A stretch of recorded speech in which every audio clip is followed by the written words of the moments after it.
नमस्कार दोस्तों, एक बार फिर से आप सभी का स्वागत है आपके अपने चैनल डिजर्व पॉइंट एकेडमी में। मैं सुमित भट्ट और आज के इस सेशन में हम जिस टॉपिक पर बात करने वाले हैं वो है बहुत ही ज़्यादा important, that is polynomial of class 9th। आज के इस सेशन में हम उन सारे इंपॉर्टेंट फैक्ट्स पर फोकस करने वाले हैं जो बहुत ही ज़्यादा इंपॉर्टेंट हैं इस यूनिट के सारे क्वेश्चंस को करने के लिए। और जैसे जैसे हमारा सेशन आगे बढ़ते जाएगा तो हम इसमें सारे वो क्वेश्चंस भी डिस्कस करेंगे जो हमारे प्रीवियसली एग्जाम्स में पूछे गए हैं। तो चलिए स्टार्ट करते हैं हमारे इस सेशन को। लेट्स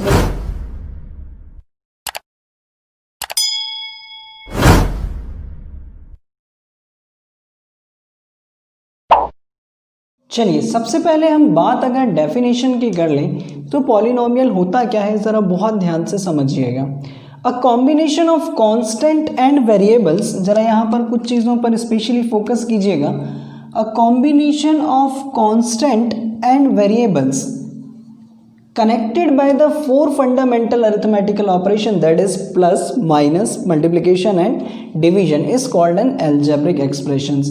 वह सारी चीज़ें algebraic expressions कहलाती हैं जहाँ पर हमारे पास कॉम्बिनेशन होता है किसका, कांस्टेंट का और वेरिएबल्स का। मुझे ये शायद बताने की ज़रूरत नहीं है कि कांस्टेंट ऐसी वैल्यूज़ जिनकी वैल्यूज़ हमेशा फिक्स होती है, फॉर एग्जांपल 5, 3, 7, एंड वेरिएबल्स की अगर हम बात करें तो x, y, z जिनकी वैल्यू डिफरेंट सिचुएशन पर वेरी करती रहती है। ठीक है, तो ऐसे कॉम्बिनेशंस जो हमारे पास कांस्टेंट और वेरिएबल से मिलकर बनते हैं, साथ ही साथ किसके, arithmetical operation, that is addition, subtraction, multiplication and division, उनको हम क्या बोलते हैं, algebraic expression. For example 6x² - 5y² + 2xy, like 6x³ - 5/y + 3x। But an algebraic expression in which variable involved, है ना, ऐसे algebraic expressions जिनमें variables involved हो और साथ ही साथ उसमें क्या हो, having non negative integral power, यानी कि जो उसकी एक्सपोनेंट है वो हमेशा कैसी होनी चाहिए, नॉन नेगेटिव होनी चाहिए। ठीक है, तो ऐसे जो हमारे पास कॉम्बिनेशंस होते हैं उनको हम क्या बोलते हैं, पॉलिनोमियल्स। ज़रा यहाँ पर फोकस करने वाली चीज़ ये है, नॉन नेगेटिव इंटीग्रल पावर, है ना। ये पॉलिनोमियल की हमारे पास मैंडेटरी कंडीशन है कि उसके पास जो वेरिएबल्स हैं उनकी जो एक्सपोनेंट है या पावर जो है वो हमेशा नॉन नेगेटिव होनी चाहिए। चलिए, तो आई होप, मैं उम्मीद करूं कि आप लोगों को पॉलिनोमियल्स क्या होता है ये समझ में आया होगा बहुत अच्छे से। बढ़ते हैं हम हमारे नेक्स्ट सेशन की तरफ। Now move to the next concept, that is coefficient and terms of polynomial. ये इंपॉर्टेंट है, इसको ज़रा बहुत ध्यान से समझिएगा। The part of a polynomial separated by addition or subtraction sign is called a term of the polynomial। किसी भी पॉलिनोमियल में जो पार्ट एडिशन और सब्ट्रैक्शन साइन से सेपरेट किया जाता है वो कहलाता है हमारे पास term. And each term of a polynomial has a coefficient. हर एक टर्म के पास अपना एक कोफिशिएंट होता है और कोफिशिएंट जो होता है which is constant associated with that term. और कोफिशिएंट जो होता है वो हमेशा एक कांस्टेंट टर्म होती है जो उस पर्टिकुलर टर्म के साथ जुड़ी होती है। मैंने यहाँ पर एक एग्जांपल कंसीडर किया है, फॉर एग्जांपल x² - 4x + 7। ज़रा यहाँ पर बहुत ध्यान से समझने की कोशिश कीजिएगा। यहाँ पर हमारे पास 3 टर्म्स हैं, ये फर्स्ट टर्म, ये सेकेंड टर्म और ये थर्ड टर्म, है ना। इन तीनों ही टर्म्स के पास अपने अपने कोफिशिएंट्स हैं। तो यहाँ पर अगर x² के पास कुछ नहीं है तो आप उसका कोफिशिएंट क्या मानेंगे, 1। यहाँ पर आपको जो 4x दिखाई दे रहा है दरअसल -4x है, उसका कोफिशिएंट क्या हो जाएगा, -4। और ये जो 7 है ये एक कांस्टेंट टर्म है तो इसका जो कोफिशिएंट होगा ये 7 ही होगा हमारे पास। दरअसल इसको हम कुछ इस तरीके से लिख सकते हैं, 7x⁻0 एंड x⁻0 इज़ 1। तो यहाँ पर हमारे पास जो कोफिशिएंट होने वाला है वो क्या होगा, 7 ही होगा। चलिए, तो उम्मीद करूँ मैं ये कि आप लोगों को टर्म्स और कोफिशिएंट भी बहुत अच्छे से समझ में आया होगा। आप लोग इसको नोट करने के लिए वीडियो को पॉज कीजिएगा। मैं बढ़ता हूँ हमारे नेक्स्ट टॉपिक की तरफ। देखते हैं इसके बाद डिग्री ऑफ अ पॉलिनोमियल। इसका पूरे पॉलिनोमियल में एक बहुत इंपॉर्टेंट रोल है, तो इसको ज़रा बहुत ध्यान से समझिएगा।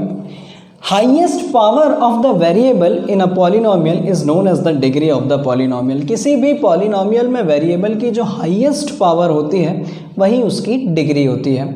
अब यहाँ पर भी इसको समझने के लिए ज़रा दो बातें समझना बहुत ज़रूरी है। यदि अगर हमारे पास कोई एक ऐसा पॉलिनोमियल है जिसके अंदर एक ही वेरिएबल यूज़ हो रहा है, तो ऐसी सिचुएशन में तो हम बहुत आसानी से बता सकते हैं। जैसे फॉर एग्जांपल फर्स्ट पॉलिनोमियल जो मैंने लिया हुआ है, यहाँ पर आप आसानी से देखकर बता सकते हो क्योंकि इसमें एक ही वेरिएबल यूज़ किया जा रहा है और उस वेरिएबल में जिसकी भी पावर हाईएस्ट है वही उसकी डिग्री हो जाएगी। यानी कि यहाँ पर पहले वाले पॉलिनोमियल में हमारे पास डिग्री जो है वो कितनी होने वाली है, 4। लेकिन जब किसी भी पॉलिनोमियल में वेरिएबल की संख्या 2 या 2 से ज़्यादा हो, तो ऐसी सिचुएशन में जहाँ कहीं पर भी 2 या 2 से ज़्यादा वेरिएबल्स यूज़ हो रहे हों तो उनकी पावर्स ऐड हो जाती है ना। फॉर एग्जांपल यहाँ पर x² y² है, तो ऐसी सिचुएशन में इसकी जो एक्सपोनेंट है उसको क्या माना जाएगा, 2 + 2 दैट इज़ 4। और इस पूरी संपूर्ण परिस्थिति में हमारे पास अब जो हाईएस्ट डिग्री है वेरिएबल्स की वो कितनी है, 4।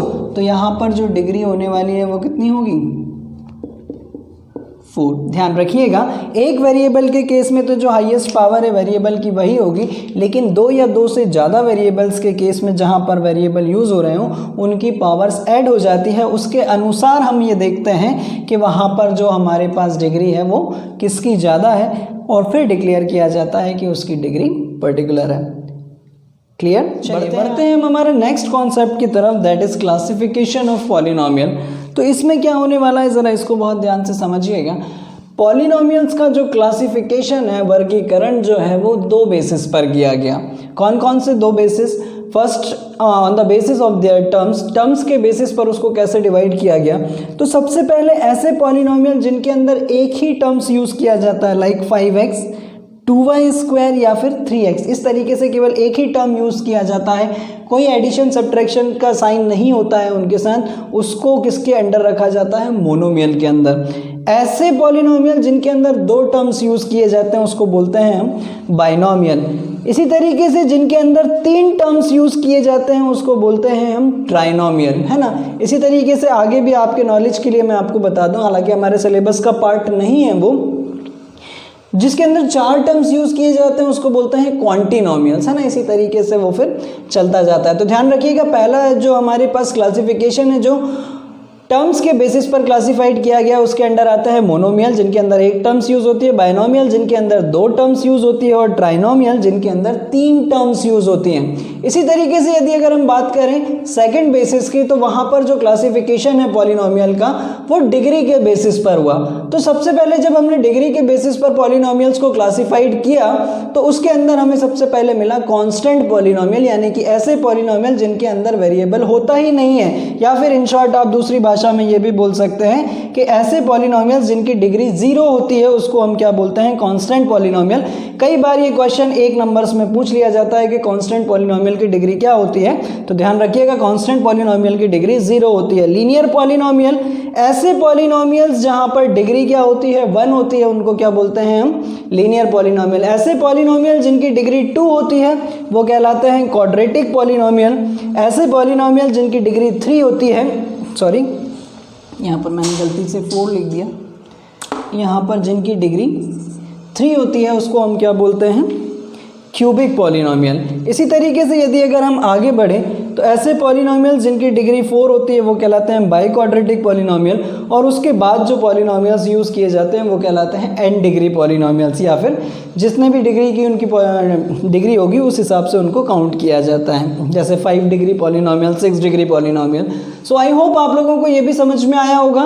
तो बढ़ते हैं हमारे नेक्स्ट सेशन में। हमारे पास यहाँ पर एक स्पेशल केस है, उसको भी हम डिस्कशन कर लेते हैं। यहाँ पर हमसे बोला गया कि यदि अगर पॉलिनोमियल 0 है, ये पॉलिनोमियल का डिनोशन है, इस तरीके से डिनोट किया जाता है पॉलिनोमियल को, then it is called 0 polynomial, है ना। यदि अगर पॉलिनोमियल की वैल्यू 0 है तब हम उसको क्या बोलते हैं, 0 polynomial. But in that case the degree of the 0 polynomial is not defined, है ना। ऐसी परिस्थिति में पॉलिनोमियल की डिग्री जो होती है वो निश्चित नहीं होती है ना। फॉर एग्जांपल जैसे मैं इस पॉलिनोमियल अगर 0 है तो 0 के साथ x लिख लूँ, 0 ही होने वाला, या x² लिख लूँ या x³ लिख लूँ, तो ऐसी परिस्थिति में उसकी जो डिग्री है वो निश्चित नहीं होती है।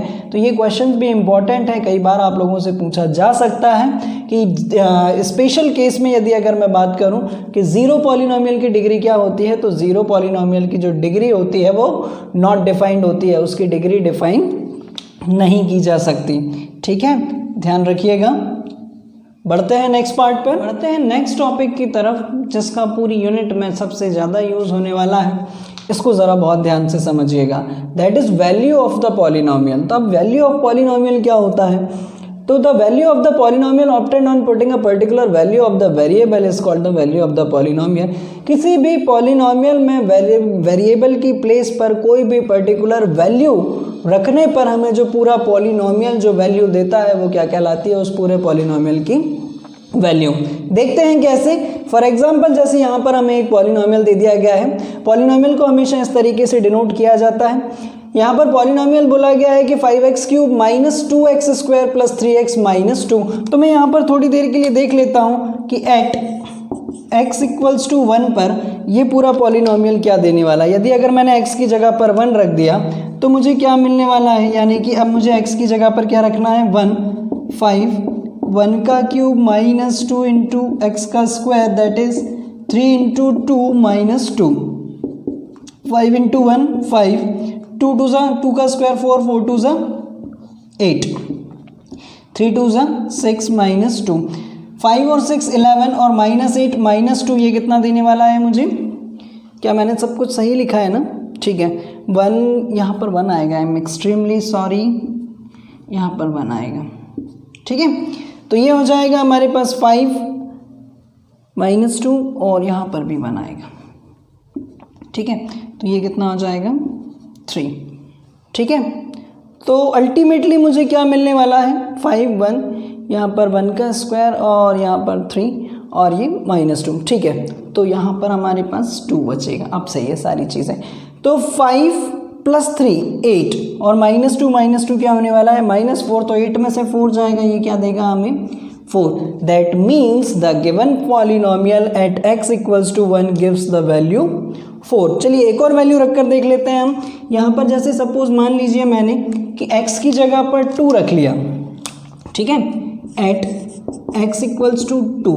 अब ये पॉलिनोमियल मुझे क्या देने वाला है? तो देखते हैं ज़रा। यहाँ पर पॉलिनोमियल 2 पर ये मुझे वैल्यू देगा 2 का square, sorry cube, minus 2 into 2 का स्क्वायर प्लस 3 इंटू 2 माइनस 2। तो जब मैंने यहाँ पर x की प्लेस पर 2 रख लिया है तो अब मुझे क्या मिलने वाला है? ज़रा बहुत ध्यान से समझिएगा। 2 का क्यूब 8, 8 5 ज़ा 40, 2 का स्क्वायर 4, 4 इंटू 2 8, 3 2 ज़ा 6 माइनस 2। ठीक है, तो 40 और 6 46 और माइनस 8 और minus 2 minus 10, that is it gives 30। ठीक है, यानी कि p की वैल्यू 2 रखने पर ये जो पॉलिनोमियल है ये क्या वैल्यू दे रहा है? 30। तो हमेशा ध्यान रखिएगा कि पॉलिनोमियल की वैल्यू जो होती है वो उस पर्टिकुलर पॉलिनोमियल में वेरिएबल की प्लेस पर जो पूरा पॉलिनोमियल हमें एक कैलकुलेशन देता है वो क्या कहलाता है? Value of the polynomial. चलिए बढ़ते हैं आगे। महत्वपूर्ण टॉपिक की तरफ मैं आपका ध्यान केंद्रित करता हूँ, जरा इसको बहुत ध्यान से समझना। ये भी एक बहुत इंपॉर्टेंट पार्ट है पूरे पॉलिनोमियल का, that is zero of the polynomial. इसको मैं बिल्कुल साधारण सी भाषा में मैं आप लोगों के दिमाग में बैठाने की कोशिश करूं तो जैसा कि हमने इससे पहले पढ़ा कि वैल्यू ऑफ द पॉलिनोमियल, और वैल्यू ऑफ द पॉलिनोमियल क्या कहता है कि यदि अगर हमने पूरे पॉलिनोमियल में वेरिएबल की प्लेस पर कोई भी पर्टिकुलर वैल्यू रखी तो उससे जो भी कैलकुलेशन हमें मिलने वाला है that is value of the polynomial. अब ज़ीरो की बात करें तो वह पर्टिकुलर वह वैल्यू है जिसको यहाँ पर अल्फ़ा से डिनोट किया जाता है, ऐसी वैल्यू जिसको पॉलिनोमियल में रखने पर पूरा पॉलिनोमियल हमें क्या दे दे? ज़ीरो दे दे। ठीक है, यहाँ पर पॉलिनोमियल में ज़ीरो को रूट्स से के भी बोला जाता है कि पॉलिनोमियल के जो ज़ीरोज़ हैं उनको रूट से भी डिनोट किया जाता है। फॉर एग्जाम्पल जैसे सपोज मान लीजिए कि मेरे पास कोई एक पॉलिनोमियल है px is equals to 5x plus 7। अब यदि अगर मुझे यहाँ पर इसके ज़ीरोज़ निकालने हैं तो मुझे इसके इक्विवेलेंट क्या रखना होता है? 0, यानी कि 5x plus 7 is equals to 0। तो 5x इज इक्वल्स टू कितना होने वाला है? -7। Then x is equals to -7/5। This is the value which we can put in place of variable, the whole polynomial gives the value 0, यानी कि किसी भी polynomial में वो पर्टिकुलर वैल्यू जिसे हम अल्फ़ा या फिर रूट या फिर ज़ीरो से डिनोट करते हैं पॉलिनोमियल में, वो एक ऐसी वैल्यू होती है जो पॉलिनोमियल्स में वेरिएबल की प्लेस पर रखने पर पूरा पॉलिनोमियल हमें क्या देता है, 0। चलिए बढ़ते हैं आगे। Move to the most important properties of zeros of polynomial. इसके बाद हम चर्चा करते हैं हमारे पास पॉलिनोमियल के ज़ीरोज़ की प्रॉपर्टीज़ के बारे में। चलिए एक एक कर मैं यहाँ पर डिस्कशन करता हूँ। ज़ीरो में be a zero of a polynomial, किसी भी पॉलिनोमियल का ज़ीरो ज़ीरो भी हो सकता है ना, इसमें कोई संदेह नहीं है। Every linear polynomial has one and only one zero, किसी भी लीनियर पॉलिनोमियल का एक ही ज़ीरो या रूट संभव है ना। आगे चलकर हम इस पर भी बात करेंगे कि क्वाड्रेटिक के कितने होते हैं, क्यूबिक के कितने होते हैं। चलिए आप ध्यान से यहीं पर ही सुन लीजिए कि क्वाड्रेटिक पॉलिनोमियल के 2 ज़ीरोज़ होते हैं, क्यूबिक पॉलिनोमियल के 3 ज़ीरोज़ होते हैं, यानी कि हमारे पास किसी भी पॉलिनोमियल के मैक्सिमम उतने ही ज़ीरोज़ पॉसिबल हैं जितनी उसकी डिग्री होती है, ठीक है। A non-zero constant polynomial has no zero, यानी कि अगर हम एक कांस्टेंट पॉलिनोमियल की बात कर लें, फॉर एग्जांपल 7, ये एक कांस्टेंट पॉलिनोमियल है तो इसका कोई भी ज़ीरो नहीं होगा, ठीक है।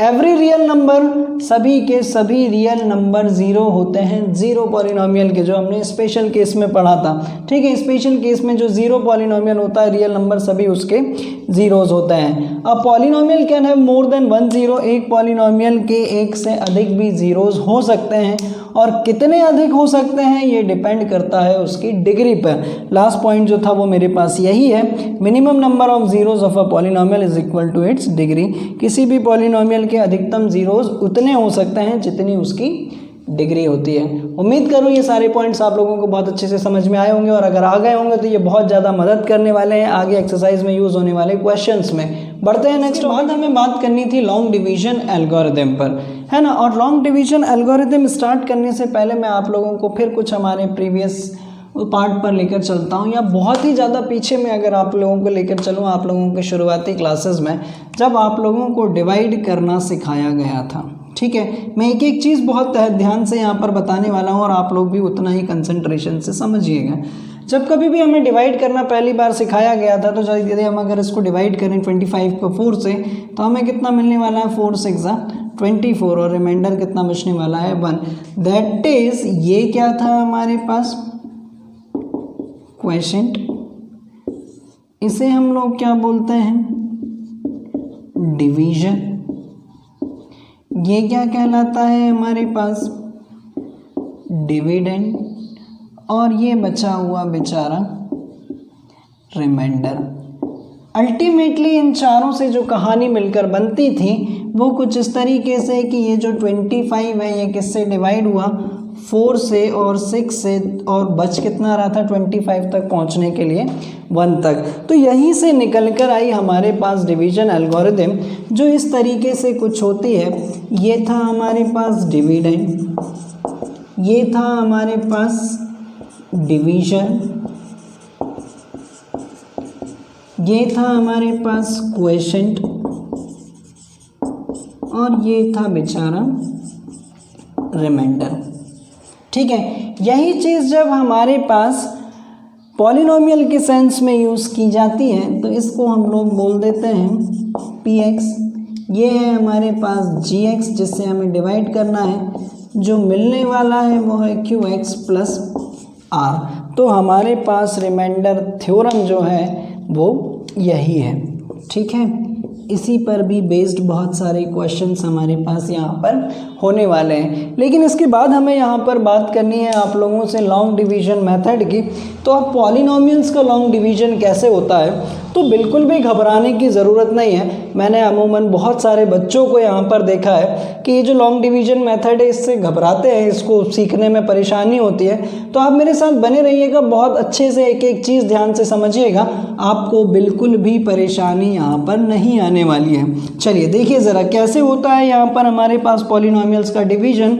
इसमें कुछ भी नया नहीं है, जैसे नंबर्स का डिवीजन होता है उसी तरीके से पॉलिनोमियल्स का भी डिवीजन बहुत आसानी से हो जाता है। बस ज़रूरत है कंसंट्रेशन की, है ना। एक एक चीज़ यहाँ पर बहुत दिमाग से ध्यान से लगाए रखना। 2x to the power 4 plus 3x cube minus 26x square minus 5x plus 6, इसको मुझे डिवाइड करना है किससे, x माइनस 3 से। तो ऐसी सिचुएशन में मेरे पास सबसे पहला ही टास्क जो होने वाला है, मुझे इसे देखना है कि मैं इस x में क्या मल्टीप्लाई कर दूं जिससे मुझे 2x टू द पावर 4 मिल जाए। तो सबसे पहले वेरिएबल की पावर 4 बनानी है, तो मुझे यहाँ पर इसमें x क्यूब का मल्टीप्लाई करना पड़ेगा और साथ ही साथ इसके साथ 2 लेकर आना है, तो इसमें भी 2 का मल्टीप्लाई करना पड़ेगा। अब ज़रा ध्यान से देखो, यदि अगर मैंने इसको इससे मल्टीप्लाई कर दिया तो मुझे ये क्या देगा, 2x टू द पावर 4। जैसे मैंने इसमें इसका मल्टीप्लाई किया, ये 2x टू द पावर 4, अब ये जो बचा हुआ है इसका भी मल्टीप्लाई इसमें आपको करना है। -3 का मल्टीप्लाई जब मैंने इसमें किया तो मुझे मिला -6x क्यूब। अब मुझे इसमें से इसको सब्ट्रैक्ट करना है, तो सब्ट्रैक्ट की कंडीशन ये होती है कि जैसे मैंने इसमें से इसको सब्ट्रैक्ट करा तो ये सारे साइन अपोजिट हो जाने वाले हैं, जो प्लस है वो माइनस, जो माइनस है वो प्लस। तो ये plus minus cancel, 6 plus 3 9x cube, ये जो पार्ट था इसको मैंने यहाँ लिख लिया, कितना आया -26x स्क्वायर। फिर वही प्रोसेस स्टार्ट। अब इसमें देखो ज़रा, इसमें क्या मल्टीप्लाई कर दूं कि ये मिल जाए मुझे, तो अब सबसे पहले x क्यूब बनाने के लिए यहाँ पर x स्क्वायर का मल्टीप्लाई करना पड़ेगा, साथ में 9 है तो यहाँ पर भी आप क्या ले लो, 9। तो जैसे मैंने इसमें इसका मल्टीप्लाई किया तो ये हो जाएगा 9x क्यूब और -3 का इसमें मल्टीप्लाई किया तो -27x स्क्वायर। माइनस करूँ तो सारे साइन अपोजिट, ये कैंसिल, 27 माइनस 26 x स्क्वायर। अब मैंने इसे भी यहाँ पर लिख लिया तो ये कितना आ गया मेरे पास, -5x। अगेन फिर वही प्रोसेस, पूरी x स्क्वायर लेकर आना है, तो मैं इसमें किसका मल्टीप्लाई करूँ, प्लस x का। साइन का भी विशेष ध्यान रखिएगा, यहाँ पर सबसे बड़ी जो मिस्टेक्स बच्चों से होती हैं वो साइन को लेकर ही होती हैं, ठीक है। तो यहाँ पर x का x में मल्टीप्लाई किया तो ये x स्क्वायर और -3 का इसमें मल्टीप्लाई किया तो -3x, ये माइनस और ये प्लस, ये कैंसिल, -5 प्लस 3 -2x। अब क्या रह गया हमारे पास, तो इसे भी मैंने लिख लिया +6। बढ़ते हैं आगे। अब यहाँ पर मुझे लेकर आना है -2x, तो मैंने यहाँ पर ले लिया -2। जैसे ही मैंने इसमें इसका मल्टीप्लाई किया तो -2x और -3 का जब -2 में मल्टीप्लाई किया तो +6, ये प्लस और ये माइनस, कैंसिल, रिमाइंडर कितना बचा, 0। क्या क्या चीज़ें मिल गई मुझे, मेरा जो क्वेश्चन निकल कर आया वो कितना था, जरा बहुत ध्यान से देखें। क्वेश्चन जो आया वो था 2x cube plus 9x square plus x minus 2, ठीक है। और यदि अगर मैं रिमाइंडर की बात कर लूँ तो रिमाइंडर कितना निकल कर आया, रिमाइंडर जो था वो था 0, है ना। अब ज़रा यहाँ पर कुछ चीज़ें और महत्वपूर्ण हैं, उन्हें ज़रा बहुत ध्यान से समझ लीजिए। कई बार आप लोगों को क्वेश्चन में इस तरीके से दे दिया जाता है कि 2 पॉलिनोमियल्स दे दिए गए, जैसे मैंने यहाँ पर कंसीडर किए गए हैं px और gx, और पूछा जाता है कि check whether gx is the factor of px और नॉट। तो ऐसी सिचुएशन में यदि अगर हमने gx से px को डिवाइड करा और रिमाइंडर 0 आया, then it is the factor. Suppose जैसे मैंने आपको इससे पहले प्रैक्टिकल एग्जांपल बताया था कि जैसे सपोज मान लो मैंने 24 को 5 से डिवाइड किया तो रिमाइंडर क्या था, 0 नहीं आ रहा था। लेकिन अगर मैं 25 को 5 से डिवाइड करता, चूँकि 5 इज़ द फैक्टर ऑफ 25, है ना, तो हमारे पास ऐसी सिचुएशन जब रिमाइंडर 0 बचे तो जो दूसरा पॉलिनोमियल है वो पहले का फैक्टर होगा। अब कई बार यहाँ पर एक चीज़ और पूछ ली जाती है सब कुछ करने के बाद जो भी आपके पास बचा कि अब आप इसको चेक भी कीजिए, है ना। तो चेक करने के लिए आपके पास फिर से वही कंडीशन है, आप ये रख कर देख लें कि क्या px जो है वो इसके बराबर आ रहा है gx into qx plus r के। और यदि अगर यहाँ पर ये सिचुएशन वेरीफाइड हो रही है, ये सिचुएशन कंफर्म हो रही है, तब आप बोल सकते हैं कि आपका जो चेक है वो भी सही है। उम्मीद करूँ आप लोगों को ये भी समझ में आया होगा। तो बढ़ते हैं आगे। इसके बाद हमें बात करनी है रिमाइंडर थ्योरम से। जैसा कि नाम ही हमें इंडिकेट कर रहा है कि रिमाइंडर थ्योरम यूज़ की जाती है किसी भी पॉलिनोमियल को जब दूसरे पॉलिनोमियल से डिवाइड किया जाए तो रिमाइंडर फाइंड आउट करने के लिए। फॉर एग्जाम्पल जैसे अगर मेरे पास दो पॉलिनोमियल हैं तो px बराबर मुझे दिया गया है x to the power 4 minus 3x cube plus 2x square plus x minus 1, और एक और पॉलिनोमियल जिससे मुझे इसे डिवाइड करना है वो है मेरे पास x माइनस 2। तो ऐसी सिचुएशन में जब आपको रिमाइंडर थ्योरम अप्लाई करके रिमाइंडर फाइंड आउट करना हो तो आप gx के ज़ीरोस फाइंड कर लें, दैट इज़ उसके इक्विवेलेंट आप क्या रख लें 0। तो ऐसा करने पर मुझे क्या करना पड़ेगा, x माइनस 2 के इक्वल में 0 रखना पड़ेगा और x की वैल्यू मुझे क्या मिलने वाली है 2। Then substitute x equals to 2 in px, है ना। तो ऐसी सिचुएशन में जब मैं ये जो x की वैल्यू आई है इसको सब्स्टिट्यूट करूँ px में तो मुझे क्या मिलने वाला है 2 to the power 4 minus 3 into 2 का क्यूब प्लस 2 इंटू 2 का square plus 2 minus 1। 2 to the power 4 16, 2 का क्यूब 8, 8 3 ज़ा 24, 2 का स्क्वायर 4, 4 2 ज़ा 8 प्लस 2 माइनस 1, है ना। तो 16 और 8 24, 24 और 2 26 माइनस 24 माइनस 1 यानी कि माइनस 25, तो 26 माइनस 25 दैट इज 1।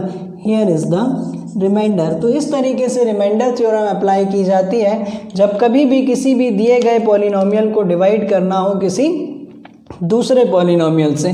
तो ऐसी सिचुएशन में आप gx के इक्विवेलेंट 0 रखें और वहाँ से उसके ज़ीरोस फाइंड आउट करें। उस पर्टिकुलर 0 की वैल्यू आप उठाकर रखें हमारे पास डिविडेंड यानी कि px में, तो उसको सॉल्व करने पर जो पूरी पर्टिकुलर वैल्यू जो आएगी पॉलिनोमियल की that is the remainder of the given polynomial. I hope आप लोगों को ये भी समझ में आया होगा। बढ़ते हैं नेक्स्ट टॉपिक की तरफ। इसके बाद हम बात कर लेते हैं एक और बहुत ही ज़्यादा महत्वपूर्ण पार्ट, और अगर मैं बिल्कुल साधारण सी भाषा में आप लोगों से कहूँ कि इस पूरी यूनिट का ही नहीं मैथ्स का एक अभिन्न हिस्सा है ये अलजेब्रिक आइडेंटिटीज़। आप जहाँ जहाँ कहीं पर भी मैथ्स पढ़ेंगे, 9th क्लास ही नहीं इसके बाद भी जब कभी भी आप मैथ्स पढ़ेंगे तो इन अलजेब्रिक आइडेंटिटीज़ का बहुत ही ज़्यादा इम्पॉर्टेंट रोल है।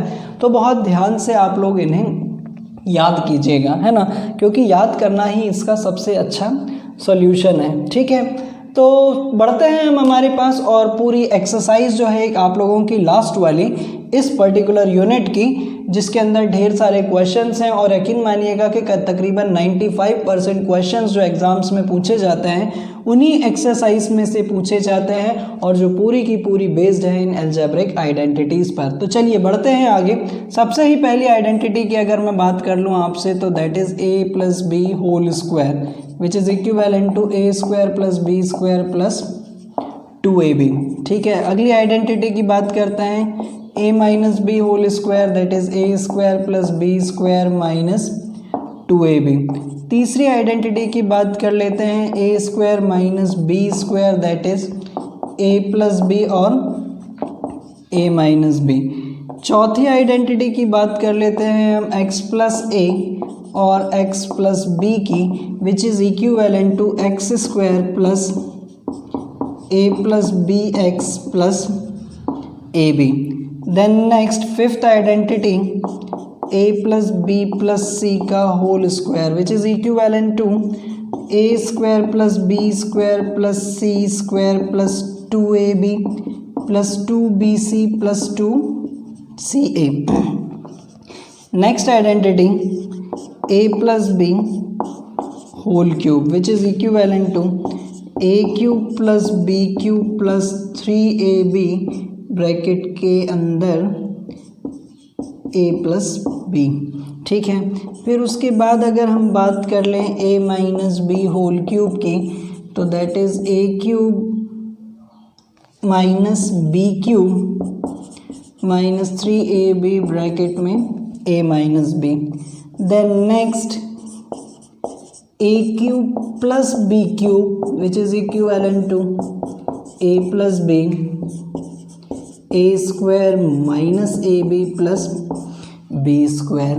Then next a cube minus b cube which is equivalent to a minus b, a square plus ab plus b square. And the last one